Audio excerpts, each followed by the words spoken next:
अनुसार भन्नुपर्छ, नभए काम गरिदिँदैन अरे। घरको घर भर्याङ अन्सारले यसरी बनाइन्छ। यस्तो ठाडो भर्याङ चाहिँ ठाडो भर्याङ चाहिँ हामीले यस्तो पाराले यस्तो भर्याङ छ त्यस्तै बनाएको छ है। भर्याङ अनुसारको ठाउँ अनुसारको काम हो यो चाहिँ।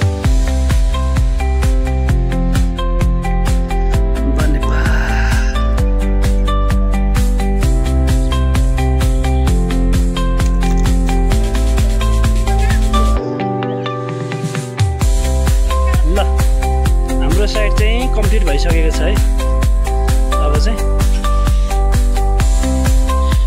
काम गर्दाखेरि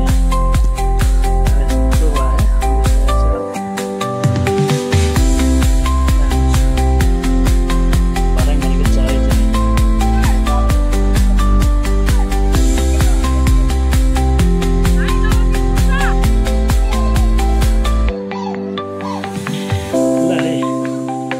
अप्ठ्यारो हुन्छ है यो ग्लासको काम चाहिँ। ल भर्याङ अनुसारले काम गर्दाखेरि चाहिँ गाह्रै हुन्छ है।